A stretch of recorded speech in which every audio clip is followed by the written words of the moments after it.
Jeff. All right, so we're good to go. Jeff, is that you on the iPhone? Yeah, I'm just trying to get my video going. Okay.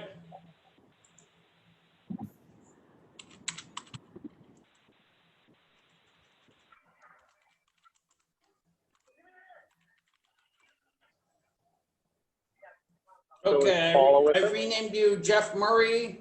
I started record, so Jeff, you could call the meeting to order if you wanted, and we could have at it. Sure, let's call the meeting to order, and I'm going to pass it to Eric to read the motion and to also read the notice that will be mailed related to this issue. Okay, so, Eric? Yep, can you hear me? Yep, go ahead, all you. Okay, so this will be a special town meeting, Tuesday, June 30th, 2020 at 7 p.m.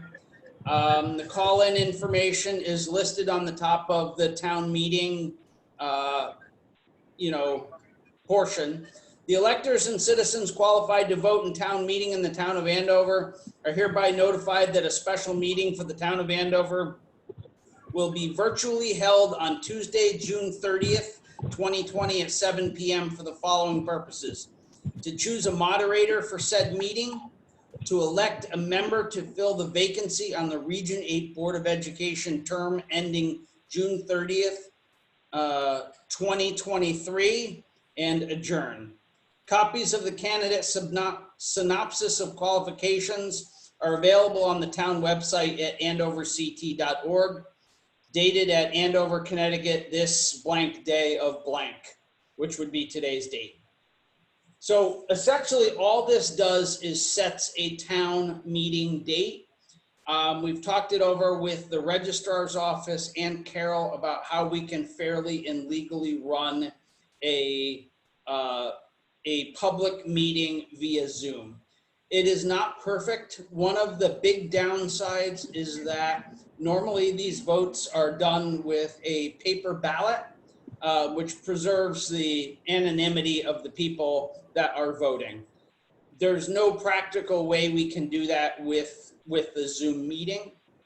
Everything else we have worked out. So people will have to be essentially on the record. The town hall meeting will be recorded, and that recording will be saved. Therefore, we'll have a positive verification of whatever votes occurred if anybody calls that into question. So that's the plan. We are advertising right now. We've sent letters to the chairs of the RTC and DTC. And basically what we're asking anybody who's interested in it to submit a letter to the town clerk saying they're interested, as well as a synopsis of why they want it and what their qualifications are for that. That will all be on the town website at least 7 days prior to the meeting, and then we'll have the meeting. So that's about as fair as we can do it.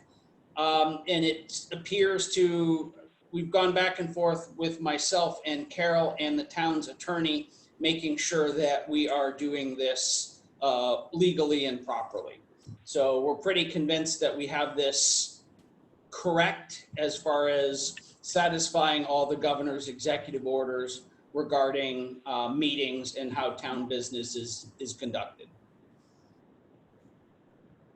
Okay. And a question. Paula? Yeah. I've got a quick question. So the day of, Eric,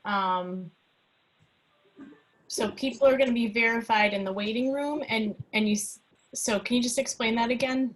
So what will happen is we will have a waiting room set up, and one by one, Carol and the registrar will verify the identity of the people in the waiting room and only let into the meeting those that are qualified electorates of the town of Andover. And that way, we have no issues with everybody that's physically in the meeting will be legal to vote. Are they going to be, I'm just thinking technology wise, so they're going to be the host and co-host, or how are they,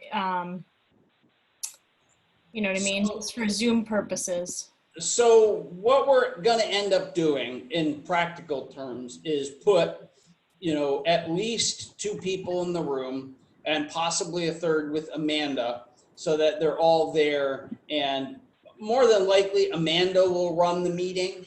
We're talking about doing a trial run ahead of time to make sure we know exactly how we're doing it and verifying and letting them into the room. It's difficult because we have kind of two lists. There's the first list of registered voters in the town of Andover, and then there's also the list of qualified property owners. So it's a little annoying in that there's 2 slightly separate lists that both have to be cross-checked for this. But we've talked it through, and I think we can work that out ourselves as to how to actually do it. Right. And it's just going to take some time to try and, I'm envisioning it where they're in the waiting room and then whoever's, Amanda's admitting them in and they have to give their name. Is that what you're thinking? Yep, So- that's exactly what we're thinking. Okay. And for people like you and I that are online, the way you do it is you've got the voting rolls, and everybody just has to show their ID card. The problem comes in with people who just call in. That's the more difficult one to deal with. Yeah. Is it perfect? No. But short of trying to, the only other way we could really envision doing it is use like Election Buddy or one of the third-party secure election software, and then try to get everybody to register at the meeting, have them all supply an email address, and then immediately after that, send them all a meeting invite to Election Buddy to vote. But I mean, Yeah. I've done that before for other things, but I think in this case, it's more trouble than it's worth. Yeah. Well, maybe if they're on a phone, if they feel comfortable doing this or know how to do it, they can take a picture of their license. We admit them in the meeting, they take a picture of their license, they text it to one of us, and then we know, that's them. I don't know. We'll have to be creative. Honestly, we were just planning on using date of birth, make them verify their date of birth and compare that to the voter rolls, and hope that's sufficient. It's not perfect by any means, but I think That sounds legitimate. Yeah, that sounds good. Sounds reasonable. Yeah. One question I have though is what happens if we have somebody that doesn't have a computer or not really technical savvy and wants to participate and vote? Have we kind of addressed that, or what are our options if that happens? Unfortunately, we don't have a lot of great options. We have one spare laptop that we can set up in the community room. So we could deal with one individual, but when we get more than that, it starts to get problematic. I don't have a good solution. Is there any possibility? Is there any possibility at all for some type of mail-in or mailing a ballot to individuals that register through the town clerk? Let's say we register in advance and they have to be emailed back or they have to be mailed back. Or can we just Is do that an at all a absentee ballot? possibility? Can we do an absentee ballot if we have to? If somebody has to do a ballot and they're not technically savvy and they just get the list of candidates 7 days before? Well, we gotta mail it out, because if they're not online, how are they gonna find out about it? You know what I mean? Yeah, that's true. But if it goes in the River East, most people, if somebody that's not technically savvy would read the River East because that's out now. True.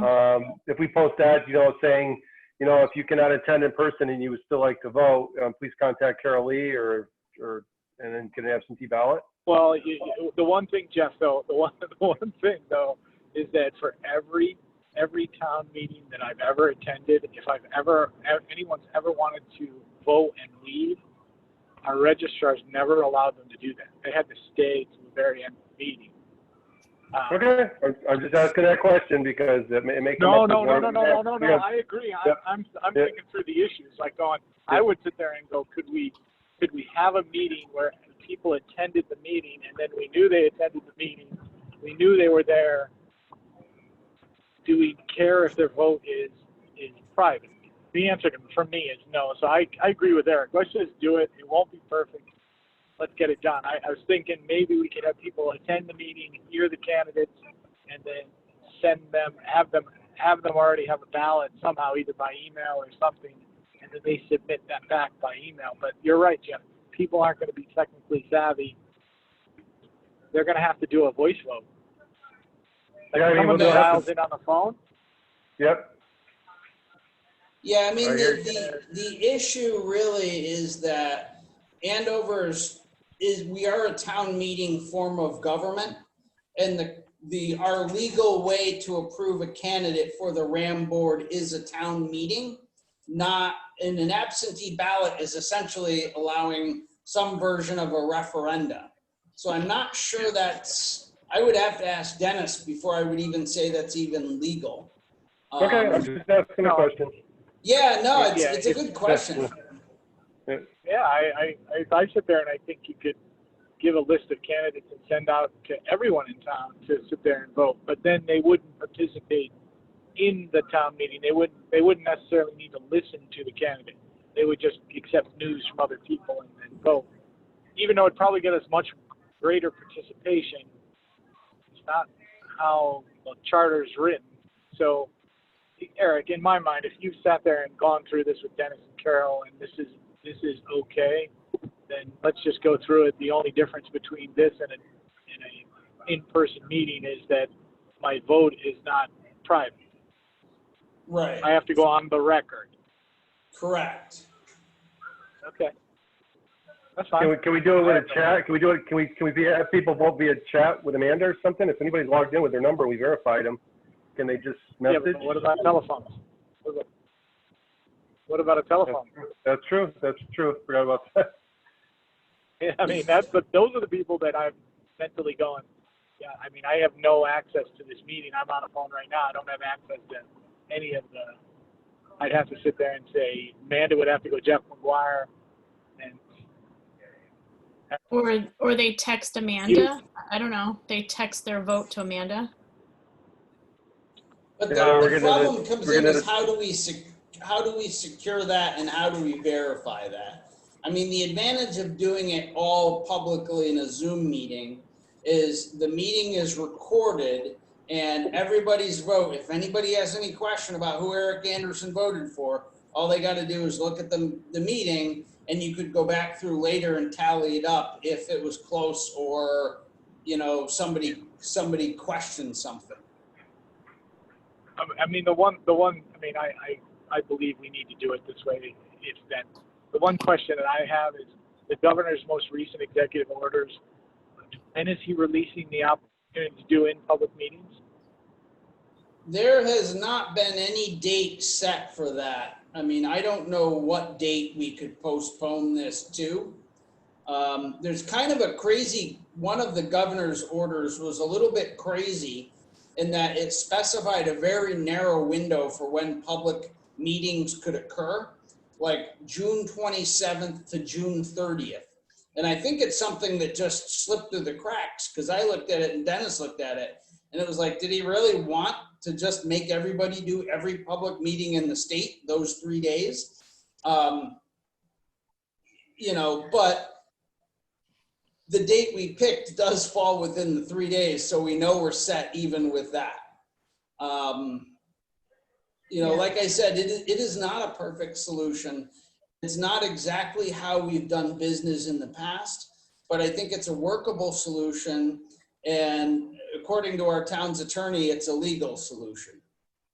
All right, then let's just get this on the calendar and do it. Because in my mind, guys, the only thing Jeff and Paula that I can think of is that we have an outdoor meeting and we distance ourselves, and then people walk up to a table and vote.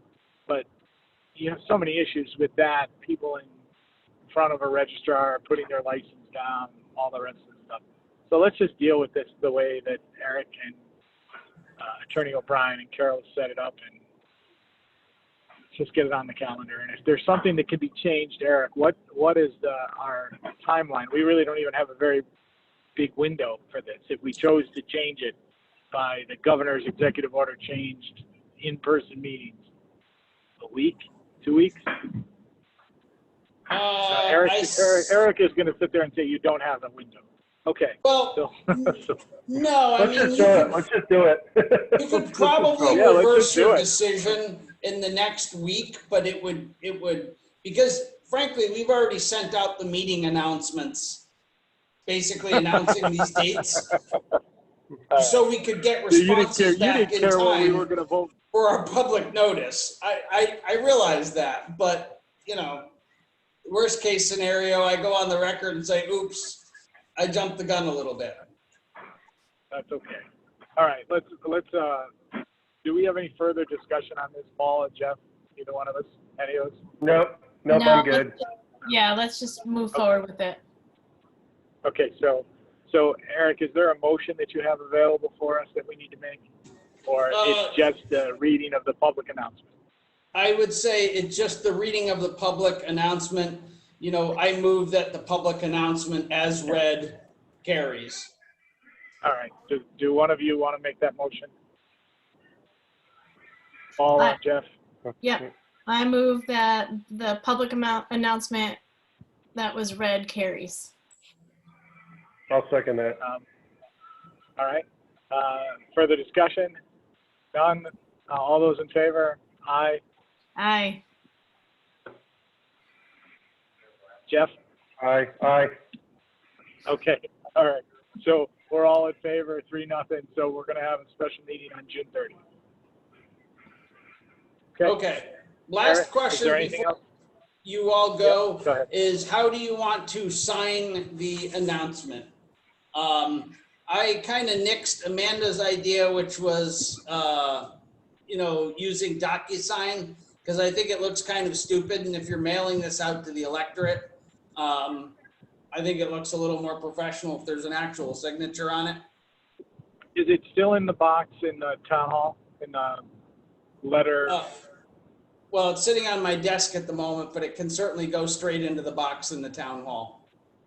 Either that or Eric, Put it in there. if you want to stop by, I'm home all day. If you're in the area and you just want to stop by, I can sign it too. That's fine. I mean, either way, Eric, if it's in my box, I can get it to Paula. I can, I'll sign it and then I'll put it back there for Monday. So you can leave it in the box. I'll get to Jeff. I'll call you. I'll get to you. I'll get you to sign it, and then I'll carry it to Paula, and all three of us will sign it. I'll get it back to Eric for Monday. Okay, that works. Yeah, sounds good. All right.